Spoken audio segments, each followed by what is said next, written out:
We are back. Good evening and welcome to the PinkUn Show. A new season, the same passion for Norwich City Football Club and our dedicated Canaries shenanigans, where binning off England's World Cup adventure for some pre-season action was not even a discussion. I'm Michael Bailey. Good evening there. We are here at the Woolpack Public House in the centre of Norwich, live and at a fully refurbished Woolpack on reopening day. No less. I think they've done it especially for us. Over the next 30 minutes or so, we will wrap up pre-season, wind up the big transfer stories, and of course, look ahead to the new Championship season, which for City kicks off at Birmingham on Saturday. And we will do all this in the company of our delightful duo tonight, TV commentator extraordinaire and Bundesliga aficionado. I've got to add China in there as well now, apparently. Dan O'Hagan and Proud Canaries Russia 2018 adventurer, Di Cunningham. Guys, great to have you both on first one of the summer, and I think you did the last one of last season, Di, so 10 points for that. Welcome to the new season. How's your summer been, Dan? It's been good, yeah. Enjoyed the World Cup as a fan for the first time in 8 years. So, it was a really good World Cup and a really good summer. A lot of good games in there. Di, you had quite the summer, and we will talk about it later properly, of course. Yeah, I went to Russia. Really lucky to have gone to Russia and loved it. Loved the World Cup. Loved seeing England progress. Brilliant summer. But really, really excited about the season starting. It's good to hear, because I don't even know where the summer was. It was like we finished the season, then there was transfers, and now we're here, so that's good. No football this summer. It's been every single day. There's been a game of some sort. Good job. We all love it. Lots and lots. Now, we are live on PinkUn.com at the Facebook page of 2, of course, and we want to hear from you during the course of the next 45 minutes or so, be it on your pre-season impressions, transfer window hopes and fears, any obviously of what's been done, any questions for our guests, and especially what you are looking forward to most about the season ahead. You can get all those to us through here in the pub. Simply post your words below the feed on the Facebook page and they will ping right through to my iPhone. I can see Simon, Aston, Jeff, Lee, Ben waving and saying hello. Derek, hello. Now, while we face for the first time in 10 years a season without Wes Hoolahan, we are delighted to say that securing the old pitch at Carrow Road means we can feed Wesley Moolahan for another 12 months. So she is still here, and that means that these are our first Norwich City headlines of the season. Oh, quick, ring the bell, Dan. Sorry, a bit rusty there. Bring it on! Pre-season is done, and while we had to sit through a 1-0 defeat at Charlton on Saturday, let's remember City escaped with any serious injuries, and of course back in 2009 they were unbeaten in pre-season as they opened their League One campaign against Colchester United. Never forget. A skip and a jump. Grant Hanley gets the armband. Tim Krul will be City's number 1 next season. And then there are the new faces hoping to be new heroes rather than quickly dispensed trivia questions. Buendia, McLean, Rhodes and Marshall. Here's to giving us all something to smile about. Expect the unexpected. It's preview time, and while ours will come in a bit, it's worth noting no one in the national media really expects City to do anything this season. Some couldn't even be bothered to mention them. Ho-hum. That's still better than Ipswich, who seem to be attracting wide interest in a pending survival fight. Paul Hurst indeed. Nolivera. I think I used that one quite a lot last season. Yes, he is still here, although City's Portuguese striker has not featured for a single minute of pre-season. You doubt that bodes well. While City have done most of their summer business, there remain question marks over the future of some lingering City stars. And finally, there's always someone worse off. Aston Villa are still afloat, but only just. Elsewhere in the second city, Norwich's opening day hosts Birmingham are still sorting a summer transfer embargo. Let's see what magic Gary Monk has up his sleeve. And away we go. If you cannot be excited at this time of the year, there really is no point where you will be. So, Diane, you've already said you're excited. That's good. What is exciting you about it? I think the number of new signings and the quality of them, it's really hard to tell from pre-season, and I haven't personally been to any of their games in Germany or at Charlton or at Luton, but reading your accounts, Michael, and watching the PinkUn reviews, really excited about players like Buendia, obviously the Krul signing. fantastic. He is younger than Kasper Schmeichel. Is that right? Yeah, Is it yeah. really? Wow. Younger than Kasper Schmeichel. And so of course there were the normal grumpiness from some City fans, but no, some brilliant signings, and also some of the returning Brits. Very excited about Louis Thompson and Todd Cantwell and the new skip, new captain Grant Hanley, fantastic. Indeed. And Ben Godfrey too. I'm looking forward to seeing him get a proper stick. I'm a little bit worried that you've taken so much stock in what I've written over pre-season, because I hate pre-season. It's impossible to read anything, and of course we still have a job to do while we go through that stuff. I think really interesting that the excitement's there, Dan, and there's a few faces we don't know anything about, and we're waiting to see when the competitive action comes around what it'll be like. It all seems very fresh. I think, as Di says, they've brought in quality, and I think Norwich have done as well as they could have done on the budget they've got. Some really good loans. I think Felix Passlack will be a terrific player. If he can bring his Dortmund form to Norwich, magnificent. Tim Krul, goalkeeper who's at the highest level, proven, World Cup goalkeeper from 4 years ago. So I think, the club have done well, with no great money to spend. They've done as well as they could have done. So I think it's a good fresh start, and I think hopes should be high for this season. I'm glad you mentioned Felix Passlack quite early, because he is one who I have to say, I broke it exclusively, just going to throw that in, but he was the one where the reaction of his signing kind of caught me out completely off guard, because I have to say he wasn't sort of top of my list of knowledge base, but a lot of people, many of whom probably play computer games, were like, this guy's fantastic. This is a real coup of signing. Now in pre-season, I haven't seen that sort of a player so far, and of course it is very early days.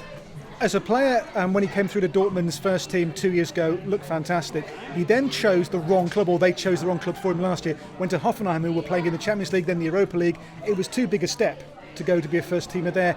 He needed a season lower down. I think this is the season he needs to get experience under his belt, to get 20-30 games in a first team at a good level and really kick on, because as a youth player at Dortmund, he was playing as a right winger, was tipped as the next Marco Reus, scoring lots of goals, really exciting talent, plays really as a wing back. Now he's a mature player, but I think if he plays enough games, he'll be a real asset for Norwich, and in the right wing back position could be a player we'll have a real good look at this season. Yeah, that'd be good. I certainly hope we do get that. I have to say, Tim Krul was the one who arrived, and I was like, oh, hello. I'm now going to have to recalibrate some of my expectations, because if he's a player who has got that past form, he could be a real coup for Norwich. Your most eye-catching one of the summer, Di? Well, in terms of a signing, I think it probably is Tim Krul. Just thinking about what other teams have been doing and the spending that other teams have been making, and I'm sure we'll talk more about the Birmingham game, but I've got a mate who's a Birmingham fan. He says that they'll be playing their third string keeper on Saturday. Yes. So bring it on, really. But yeah, a real coup. I am interested in a couple of years ago, I remember asking David McNally how we could attract players to come here. So difficult, the teams that are in the kind of suburbs of London don't seem to struggle, like QPR, Reading even, Watford, always get players coming to them. And we just can't. And McNally said one of the assets he thought we should use more is Norwich Airport. And I don't know, does Tim Krul live in Holland? Is that why we've got him? I don't know where he lives, to be honest. I think certainly for the era that Norwich were trying to attract players, they needed to sell that they could probably go home in Europe a lot, because we saw so many of them at the World Cup, didn't we? Ola Toivonen, the rest of all disappeared off the top of my head, but there were several players they were trying to attract that they couldn't bring in, perhaps, but there we go. Grant Hanley, you touched on that as captain. Dan, I think everyone kind of felt that was true. I think we got to the point last season where Grant, even when Ivo Pinto was playing, Grant was effectively doing the team talk beforehand and that sort of stuff. So. Yeah, a natural leader. Again, a player who in this league has been there and done it all before. So I think if he stays fit, has a good solid season, build a team around him. I think at the back this season, him and Tim Krul together, Tim Close as well, no real defensive concerns for me at all this season. Oh, fantastic. Let's hope we're still saying that a few weeks into the season. Di, and finally, one thing that's going to rumble on, I think, until it's sorted this season, Daniel Farke's contract. He's out of contract at the end of this season. We haven't even kicked it off yet, so I'm aware of that. But when it's a manager who's out of contract, there's probably a few more question marks, aren't there? And Norwich have put a lot of stock in what they're trying to build here, and it does seem to involve Daniel quite a lot as well in terms of the signings that they've made. So how, as a fan, soon do you want that sorted out? I suppose it's tied up as well with the Stuart Webber arrangement, isn't it? Which makes him seem more of a permanent fixture, because as long as Stuart's there, Daniel's his man. I think we need to get a few games in, don't we? I know people have already been asking on Facebook, what's going to happen? Are we going to let it go till Christmas if it's not all working? And we are all incredibly optimistic. I think this time last year, Daniel Farke didn't know what the Championship was like, and he had a really steep learning curve. We had Millwall, didn't we? We had Sunderland. It took a while for him to get to grips with it. He's going to hit the ground running this time, so I think we're right to be confident, really. And we won't want him to go. We want him to stay. We'll see. It's clearly going to be a very interesting summer for Daniel regardless. I know that the club are completely relaxed about the situation, so I'm sure we'll see how it rumbles on. Like the kind of guy who wouldn't hold us to ransom. You would think so. Right, let's move on to some of your messages, shall we? Jeff Comer, be positive, looking forward to a good season, hope they all gel together, most definitely. Tony Bisham, do you think we can make the playoffs this season? I think we can, Michael. Timur Pukki will do really well. We'll get some thoughts on that over the course of the show, Tony, don't worry about that. Lee Coates, I would play 3-5-2. What do you all think? Lee, we're going to come on to that as well. You're close to me. I don't think it's what we'll see, though. St John Cooper, we've made some good signings, but I can't see the creativity that will take us into the top half. Charlton game highlights this. Really hope I'm wrong. Time will tell. Of course, losing Josh Murphy, James Maddison, I'm sure we'll bring that up over the course of the season, never mind tonight. And one more. Kim Taylor, have high hopes for Pukki. Rhodes or Pukki. Can't see Shrabani getting much of a look. We will see, of course, Dan. Yeah, I think Pukki is a player, obviously, with more experience at this level than Scribani. I think Scribani said, I think on this show last year, was of the ones who came in mid-season, he was the biggest gamble, playing as high, I think, before as the German third tier, so this was a step up for him. But I think Pukki is certainly a good backup for Rhodes, and if Rhodes can stay fit and find that Blackburn form and the Huddersfield form he showed years ago, then he'll be some player. Fingers crossed. So, the big question at this time of year is, of course, how do you think Norwich City are going to get on next season? Well, I went round the office this lunchtime to find out what the consensus was. Anyone who ever's read my column every other Thursday, wink wink, would know I'm ever the optimist, so I'm going to say playoffs. Top 6 finish, Dave Hannon. Happy with that? Yeah, I'd take it. I'd take it, whether, anyone's guess once you get to the actual playoffs, but I could do with another trip to Wembley. I don't know about you. I think we looked too much to Maddison last year, so I think we're gonna be more of a unit. If Krul stays fit, if Rhodes can click, and if Farke can get that midfield dynamic right, both at home and away, I think we're gonna have a good season. You want my? I want the snazzy bit. In yellow and green, playoffs with a little bit of a rider if we click. I think. The dynamic's got to work, but if the wind's in the right direction, I think we can do the playoffs. I mean, is that a tribute to the third kit? It's a tribute to a bit of everything.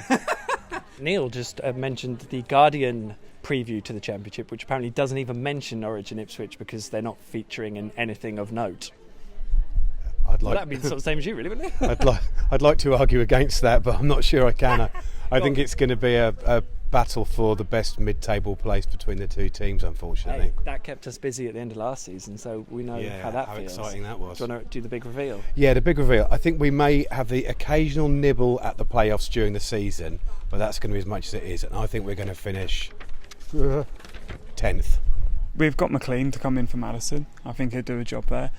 He's been with the players now for two seasons, so I'm optimistic that Farke can get the job done this season. Good man. All right, then. Do you want to do your big reveal? I think. Which colour have you gone for? I've gone yellow and green as well.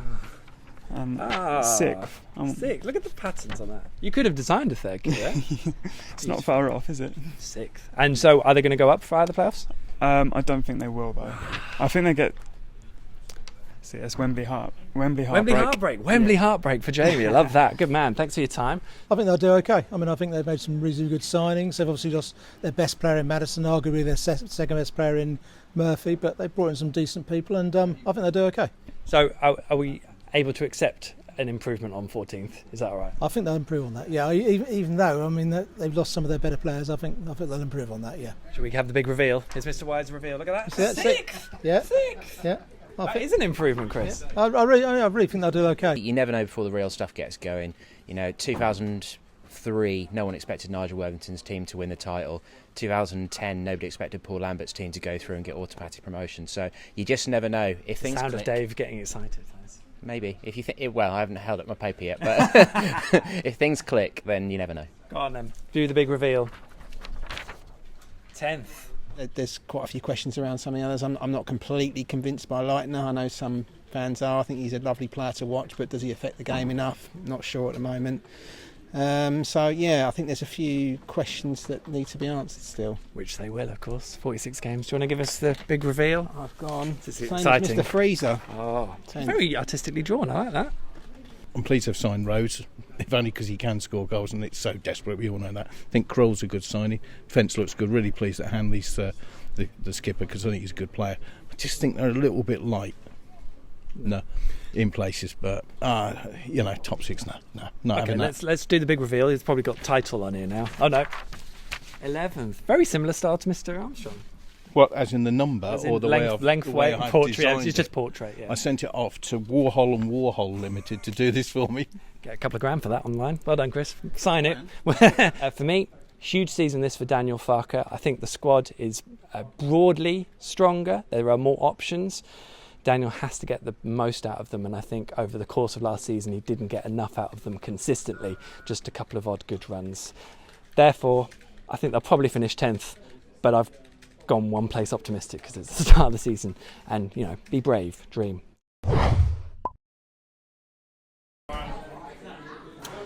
There we go. It'd be interesting to hear your thoughts. Make sure you post your messages on the Facebook feed and we'll have a look through. Let's answer some more questions, including what you're most looking forward to this season. Let's have a look. Aston Beals with the question: do you think Oliveira will leave, and will we replace him or use the funds to spend on another player? Now, it's remarkable that Nelson Oliveira hasn't featured at all in pre-season, Di. I think it's remarkable he hasn't gone. We talked about this on the last PinkUn, didn't we, of the season? And my understanding is that he was bound for somewhere, but the concerns about the injury to Rhodes means that he's stayed. Is that? I don't know if that's good night. I haven't heard that myself, but I'll take it. Well, I heard that he was on his way to Reading. And Reading always think they're signing Nelson Oliveira, but that's been going on for about a year. Great, let him go. But sure, if there's something, I don't know, if there's something up with Rhodes, do we really need to keep Oliveira dragging everyone down in the dressing room? I think it's quite clear. It's quite clear that to not play a minute in pre-season, he's not long for this club, is he? So I think if the offer's right, let him go. If he is a player who's going to disrupt things, then again, move him on. Do they need him with Pookie around as well? Maybe not. So yeah, the answer, Benny. Exactly. If the offer's right, let him go. Which I guess Norwich are waiting for that right offer, aren't they? Ultimately, they have to be prepared for a situation where if he is still here, he has to be reintegrated because he's got to be around until Christmas at that point. St John Cooper: my sister served Tim Krul breakfast with his wife and child this week. She said he was lovely and asked her what he thinks he could do in Norwich. A great signing. So I think if that's not a good reason to call someone a great signing, I don't know what is. Daniel Wenden: I think we will start slowly this season, but we'll grow as it goes on. I don't think Daniel Farke knows his strongest team yet. I think we've seen a lot of switching around and what have you, and we'll talk about the teams later, but pre-season's been a bit choppy and changey. Norwich are forward a slow start, do you think, Di? Well, I hope not, because I think Birmingham have got to be one of the teams that we could really, really whop. If everything goes well, there should be a tonking at St Andrews. So I hope certainly that's not going to be a slow start. I think, yeah, right. We don't know what the best team is. Farke hopefully has a much better idea than we do. But the issue's already come up about creativity in the midfield, and I think actually that it is there. We've signed Leitner on a permanent deal. He's much more integrated into the Championship now. He's got a better idea of the people he's playing with, and maybe he's got the kind of support that he will respond better to. And we've lost Madders and we've lost Josh and we've lost Wes. But to be fair, I'm not sure that all the other members of the team were on the same pages as some of those characters. You know, Wes was always light years ahead of everybody else, and to an extent so is Maddison. So maybe this is a year when we're going to see a team gelling rather than individual stars. Which is exactly what Ian Clark said in the office earlier. Yeah, I think Maurice Leitner is a key in midfield. I think having a full season at Norwich, now he's on a full-time contract with the club as well, he'll be a very good acquisition. So I think he could take on Wes's creative mantle, really. Yeah, I think the squad is strong. As for a strongest team, maybe strongest teams plural, because I think there are so many players who can do different roles. Norwich can have more than one system this season that can work for them, so maybe it'll be horses for courses with certain games. They'll chop and change the team and system when the games suit. Let's hope so. I like a proactive manager, so that would be very good to see. Simon Turner, Norwich to win 3-1 on Saturday, he lives. Sorry, Simon, you live in Bromsgrove, so 20 minutes out of Birmingham. My brother is it? You're where are you? Stourbridge. Yeah. There we go. His brother-in-law is a Blues season ticket holder. Hope we beat them on the Ball City. Simon, we all hope that Norwich do the business too, of course. David Merrison says one word. It's a P word. It's not progress. It's promotion. Promotion. Like you're thinking, David. Good work. Right. It is a new season, but it is time for an old favourite and the chance to settle some old scores from last season. Here it is. Flip the bird. Yes, it is our bar mat flipping game that sorts your more flips Leitner from your flippy Van Volswinkel. I don't think either of those work. Steve Cook and Richard Bulls were the victors last year, but that means nothing now. It's a new season, a clean slate, and a set of rules that hopefully this time won't change halfway through the season. In short, the guys have 30 seconds to flip as many beer mats as they can, adding one more to their pile with each successful one-handed catch.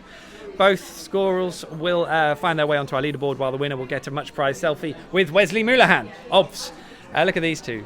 Born ready. Are we all done with the leaderboard? Are we back on us? Yep, Dan's giving me a heads up. You guys are clearly ready. Go on then, Dan, time it.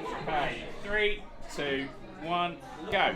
And a quick start, Dan flips one into his arm. Dive, add it to the pile, die. So you got two on top, two together. That's it. So flip those. It's okay. We didn't have a practice before and it's been a long summer, but it's all right.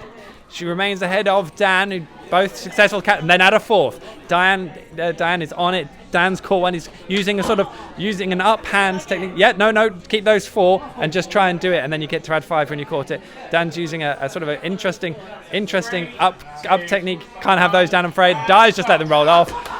I've got to be honest, there was not much. Dan, it's over, Dan. It's over. Not much. You didn't spend pre-season getting this ready, did you? Neither did we. How many have you got there? 5. Dan? 5? Okay. A personal best. 5? Personal best? Well, they go, Di. I did get 5, and yeah. Sounding a bit guilty there, Di, but they both got 5. 5 all. You both get a picture, a selfie with Wesley Moulahan. You can do that whenever you want. I can see you're both really keen. So that's good. We'll get that done at some point or other. Well done. Draw, that's the best way to start. That'll probably be what Norwich do on Saturday as well. One thing I did want to tee up right now is, if you haven't seen it, PinkUn.com, the Twitter feed and the Facebook page, there is an emoji quiz. Dan, if you can put up the emoji quiz. There it is. It's horrible. I didn't come up with it. And it's, yeah, I did. And it's Teach about number 2. What confused you, Dan? The J, where the J, I got the ums. Okay, that's enough. Woof. I don't know. It might not be that at all. Obs. Might not be that There's at all. one that's very clever. I was like, yeah, that's really good. Thanks, I'll tell you that. The other 10 are woeful. But there's one that's clever. One with a toilet. That's a good one. That is a good one.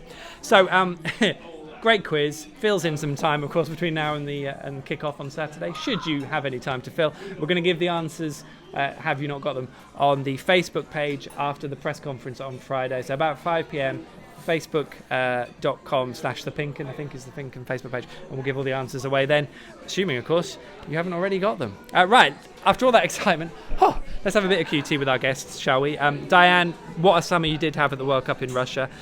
How was it? And obviously you went with Proud Canaries, and there was a lot of talk about what Russia would be like before the tournament in terms of their attitude to homosexuality and all sorts. How did you find the whole experience? It was amazing. I was anxious about going. There was a handful of us went from Three Lions Pride, the LGBT England supporters group. And Russia is much documented as a pretty homophobic country. Although it is legal to have a same-sex relationship, it's not legal to promote non-traditional relations, whatever that means. Apparently that does include having a rainbow football banner. So we took a lot of colours. It's a lot of colours. And the rainbows did cause some trouble. So we've got the flag of St George with Three Lions Pride written on it, and the three lions in rainbow colouring. And we had FIFA's permission to take this to the different grounds. The first one went to Volgograd. It took 20 minutes to get through security because they were really worried about the rainbow.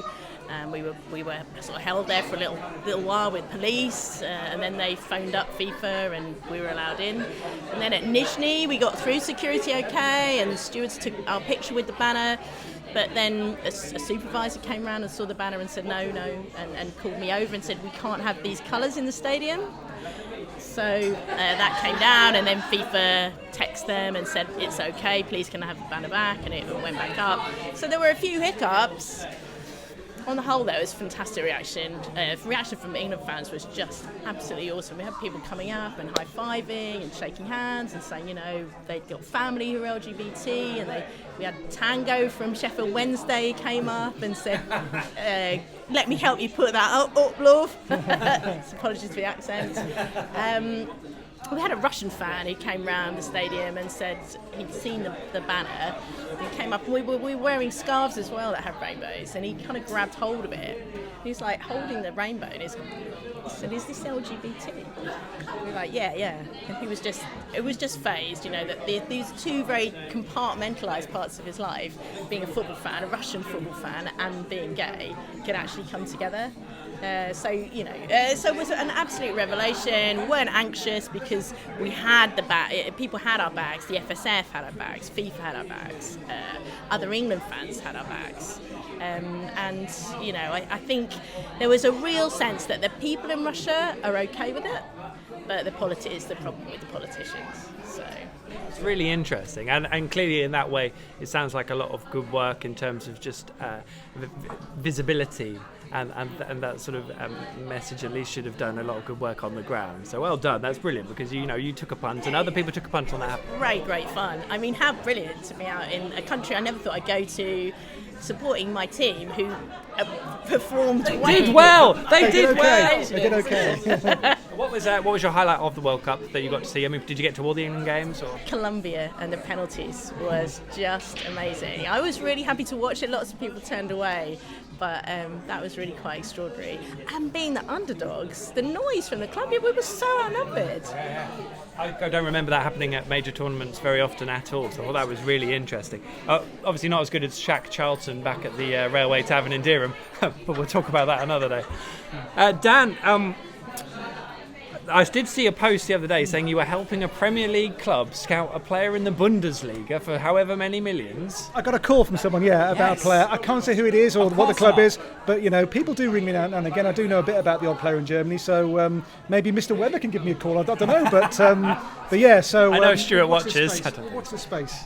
I think Mr. Weber has other things to do. But I mean, that's interesting. Do you think they'll buy? Did you tell them to buy him? Is he going to rock up in the Premier League? I did. I said go for it. I mean, the player is available, and I think he's a player with a good potential to play in the Premier League. So we'll see if it happens. But can't say who it is. But watch the space. Or just sort of guess. In that case, are there any more gems that Norwich should be looking at? Is there anyone who you think they should be signing? And where are they missing? Because they sort of half wanted a winger, I think, but it didn't quite happen. So I still think Norwich need one more striker. I think certainly in Germany, young players get given a chance. So you buy a young player from Germany, he's probably got a lot of first-team football behind him, which isn't the case with players in England.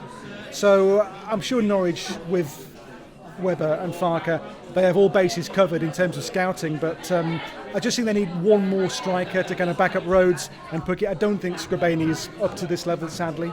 So I just think they need one more striker before that window closes in a few days' time. Brilliant. We're supposed to be talking about you in this bit. So what's your plan for this year? Because I think you're commentating on Chinese football. Did I hear that already? Yeah, I mean, as it looks right now, Bundesliga is going to be the main thing. So That starts in 3 weeks' time. I've got 2 games on the first weekend.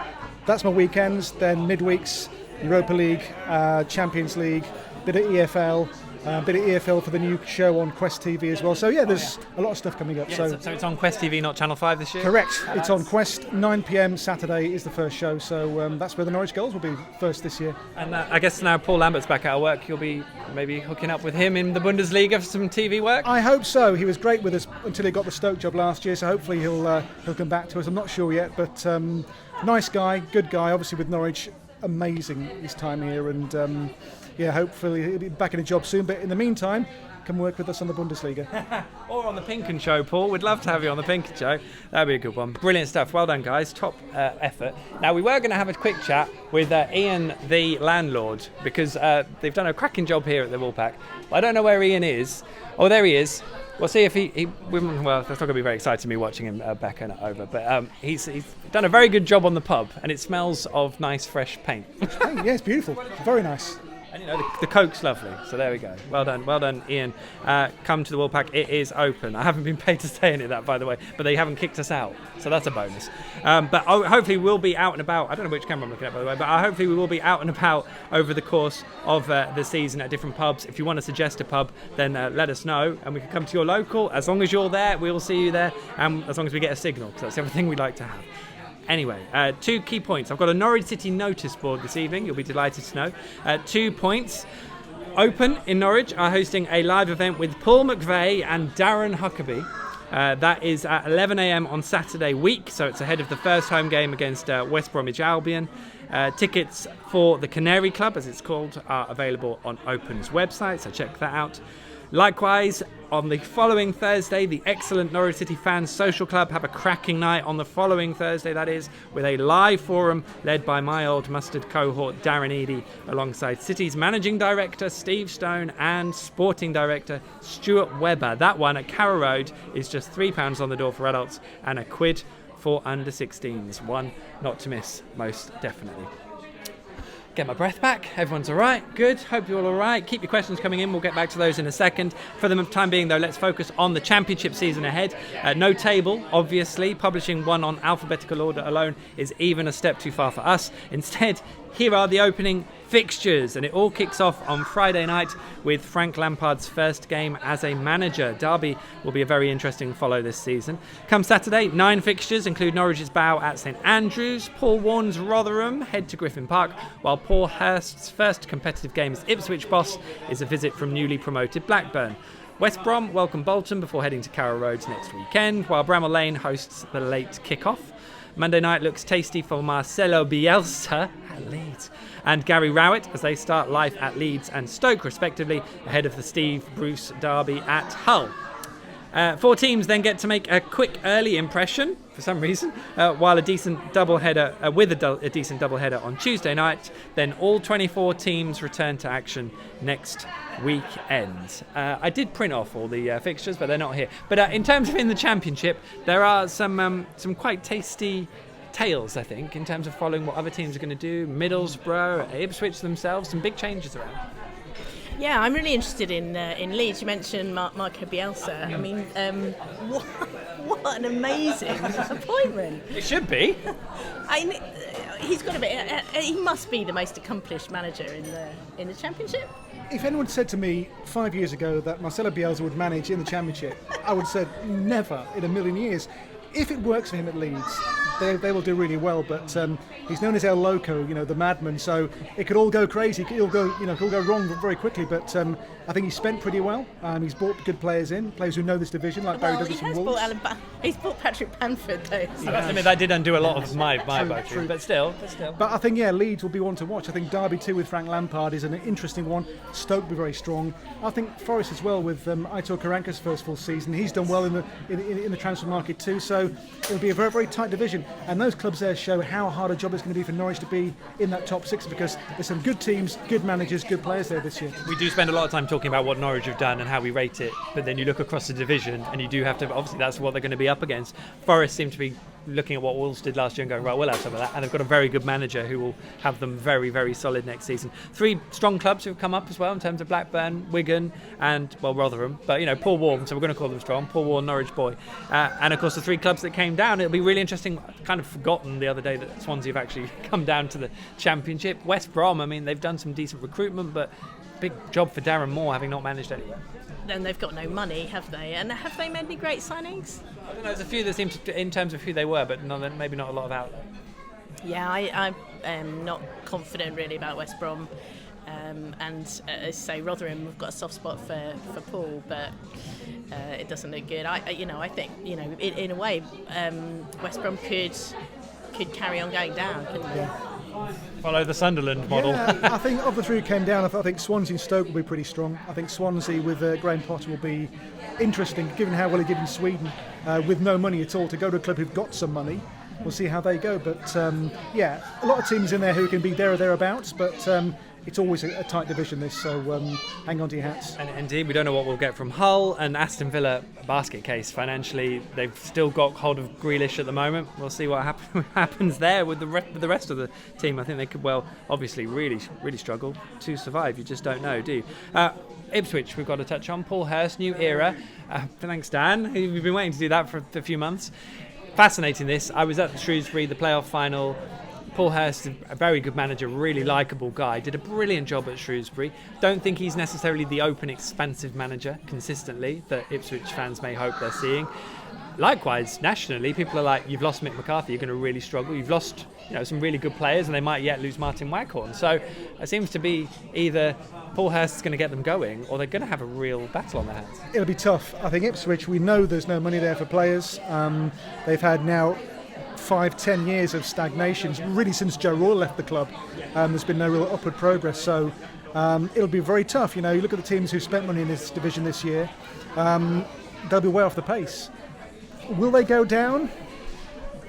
It'll be close. I think they might have enough to stay up, but it'll be a long season, I think, in Ipswich this year. It's going to be difficult. Yeah, I think they're going to struggle as well. Again, they haven't made any stellar signings, and it's great to have a good manager, but you need some new blood, and you need to be able to think about what's happening in the future. They've got some fairly elderly characters there now, haven't they? I just can't see them struggling personally, but there we go. I also think they're going to win a derby this season. No way! Just by the law of averages? You're so pessimistic. Pessimistic. It's realistic, Diane. But hey, I hope I'm wrong. Obs. But there we go. I can't believe I just said obs. Right. So that's all good. Let's have a look at. Final question. So we did all our predictions for where Norwich will finish. Where will Norwich finish, Di? Oh, okay. I'm going to say playoffs. Okay. I think it might be automatic, but I'm going to say playoffs. I'm going to say again, be pessimistic for me, 5th. Wow. If I've had this all lunchtime as well, Dan? I agree. It's going to be ups and downs, but more ups than downs. It'll be 6th place in the playoffs.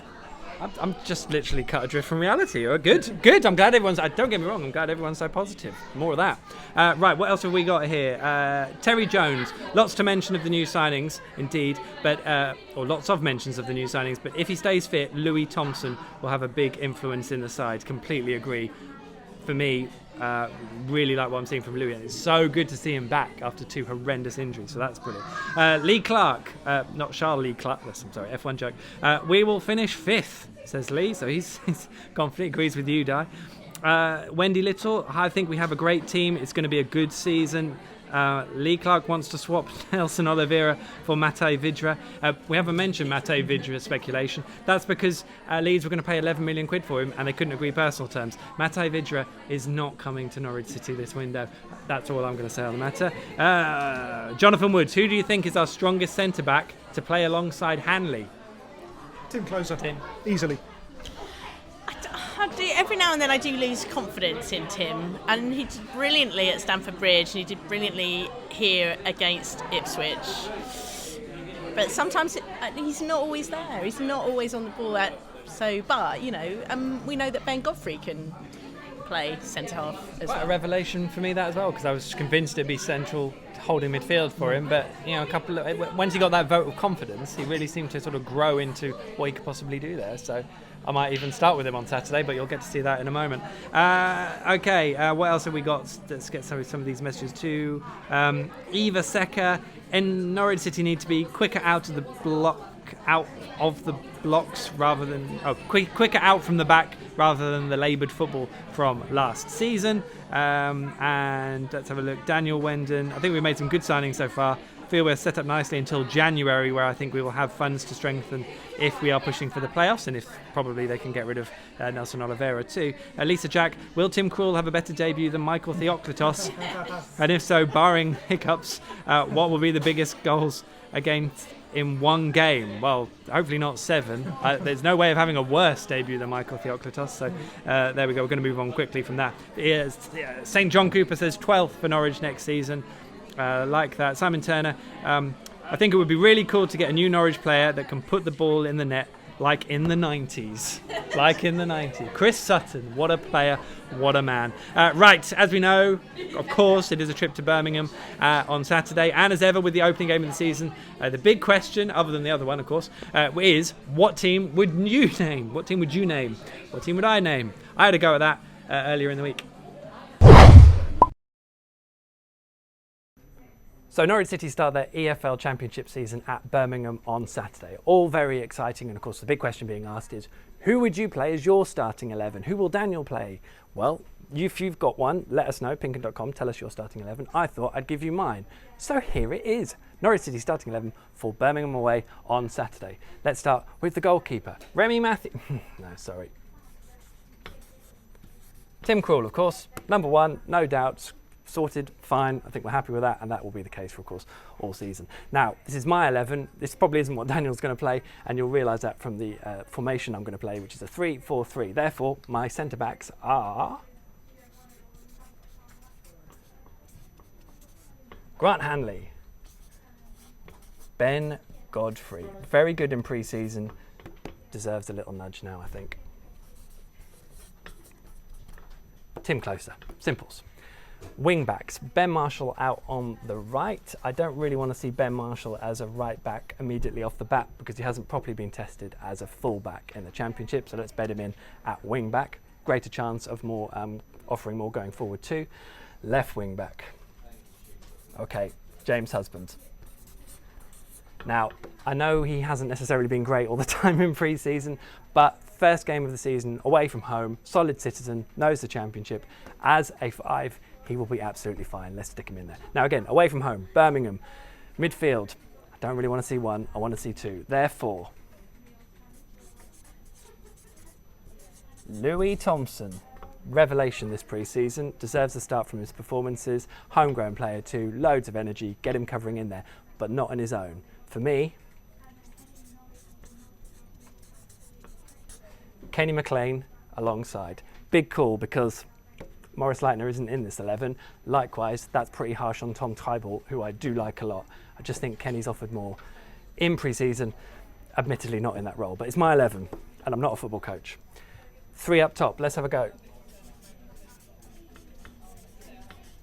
Emi Buendia, shorter minutes, huge call to start him, but I just think we've already seen he's got such good touch, such good ability. I'd really just love to start him, see what happens. Probably a bit of a risky call, that one, but I'd still rather see him start though. There you go, my call. Not Michael. Anel, I should have just written Anel. Hernandez, just about. Very good in pre-season, really sharp cookie, and I think with a 3 up top, there's a lot of pace, could be really interesting, and a little bit of end product from Anel as well. Now, caveat here with both sides, I don't think Jordan Rhodes is going to be fit for Birmingham. He might be, but I'm working to the fact that he probably won't be. He's only expected to go back into training in a few days. So, Timu Pukki gets the gig up top. It's obviously quite a fluid 3. That is 11 players, isn't it? That's what I would play. Fortunately, here's one I prepared earlier. This is what I think Daniel will probably play himself. It is, of course, a 4-1-4-1. That does mean Tom Tybalt will be holding on his own. Ben Marshall at right back.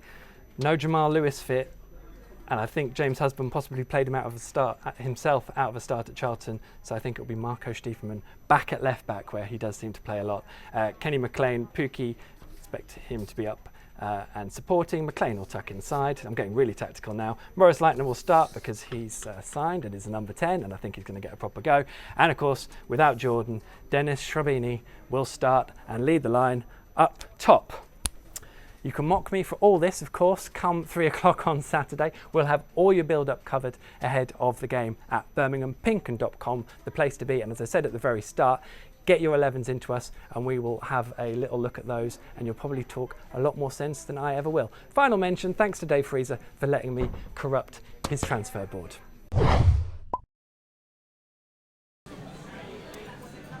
So, just a quick update. Hudson downed his half of cider very quickly. His first ever half of cider. The camera looks pretty steady, so that's good, but he clearly enjoyed it very much because it disappeared.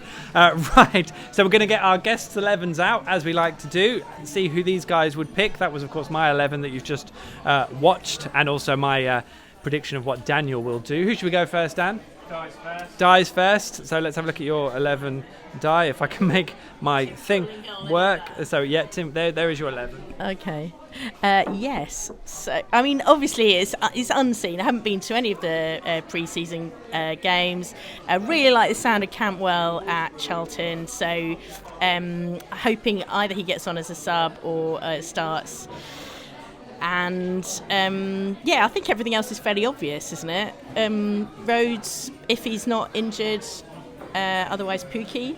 Very excited about Buendia and Hernandez playing together on the wings. Both really, really strong, really athletic, and really creative as well. I'm excited about Buendia too. I think once he's fit. Apologies, Todd Cantwell is of course number 36, not number 26. That's my fault, but there we go. Dan, should we have a quick look at your 11 as well? There we go. Yeah, I think the big debate here at the back, 3 or 4. I think he'll go with a 3. Hanley obviously will captain the team. Midfield there, McLean alongside Leitner. I think Leitner's going to have a big season. And the front 3, you mentioned there, the wingers. I think Hernandez and Buendia, they could really light up the division. And hopefully Rhodes is fit to start. If not, Pukki comes in. But I think, unlike last season, that team has goals in it. Yes, indeed, which is that is a theme actually, and they are. Well, judging by pre-season, there's a bit of explosiveness to their play.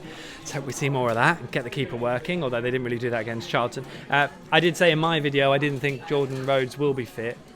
I think he might be. I don't know. It sounds like people at the club are confident that he'll be fit. So we shall see. Obviously, if he's fit, he starts, doesn't he? As will be the case all season. Now, get last call for your questions and comments. Make sure you get those in, please. Paul Jones, this has to be our best transfer window ever. Great clear out. Louis Thompson will be our star player. Simon Turner, I think Norwich will finish second if they can bring in a new special player. So what else have we got here? And St John Cooper says that's the best side die so far. So he's certainly happy with that. Lee Clote says Krul, Hanley, Closer, Godfrey, Marshall, Tribal, Thompson, Leitner, Stiepermann, Rhodes and Pukki, although he calls him Pucker, and I think we all hope that he is. Brilliant. Thank you so much for all your comments and questions over the course of the show. Really appreciate it. Of course, we'll get to do this almost every week through the course of the season. Leaves us to have key man and predictions, Norwich at Birmingham on Saturday. Ding-a-ding-a-ding. You're all right, mate. Don't worry about it. The key man, if he's fit, Jordan Rhodes. I think a striker needs goals when he starts at a new club. If he scores in his first couple of games, could have a good run in the team and get a few goals. So I think Rhodes, for me, the key man, if fit, at Birmingham. And it will finish? It'll finish 2-0 to Norwich. I love it. Di? Oh, so many key people. I'm going to go with Krul again, but on Saturday, I think if they are playing with their third string keeper, Birmingham, then we've got to get the goals flowing. So whoever starts scoring for us is the key person. He might be the third choice keeper. He might be inspired to prove a point. You never know. Okay, that's brilliant. One thing I did fail to ask earlier was top tips for relegation promotion in the Championship. So who's going to go up, Dan? The top 2, Stoke and Derby. To go down, Rotherham, Ipswich, and one other. I got a woohoo from Dan and one other. Di? I think Leeds and Forest are going to be near the top. And then going down, I feel sad about Bolton, feel sad about Hull. It would be amazing if Ipswich went down, but I think there's a strong chance. There we go. Yeah, Forest I think will be difficult. I think they'll do really well this year, and I think also that who else do I think also there? I don't know really. Forest and Derby. No, Derby. I think Frank Lampard is going to be a very good manager in the making, even though we don't know what he's like yet. And struggle-wise, Bolton and maybe Birmingham, because they are being completely. And I don't really rate Gary Monk personally. Sorry, Gary. Go and prove me wrong on Saturday, won't you? Right. We're done for tonight. Thank you ever so much. The season is now one step closer now the show is done. Remember, you can catch all of this episode and our superb Norwich City content all on the PinkUn Facebook page and YouTube channel. But of course, first and foremost, PinkUn.com. I'll be at St Andrews on Saturday alongside David Freezer, so make sure you keep tabs on PinkUn.com for all the live build-up, team news, coverage, of the match, reaction and analysis. And if you see us around, then please say hello. The PinkUn Show will be back again next week, same time, Wednesday night, live at 7 p.m. here again at the Woolpack on Golden Ball Street in the centre of Norwich. Always, if you're along and around and outside, come and join us for a pint and have a word on the show. You can have a pint of tea, that's fine, you don't have to have alcohol. It's worth adding as well that if you want us to come to your local, be it a pub, cafe or chilling room, I don't know what that is exactly, or if you do want to join us round any show in future, just send an email to us. The address is thepinkun@archant.co.uk, and we will do the rest. In the meantime, enjoy the build-up, of course, to the rest of the season. A big thank you to Dan and to Di for joining us tonight, much appreciated. Thanks to Dan and Hudson for some stellar work, of course, on the cameras. Enjoy the build-up, as I said, to Saturday's game, and the optimism of another football season. May it last longer than its first challenge. Good night.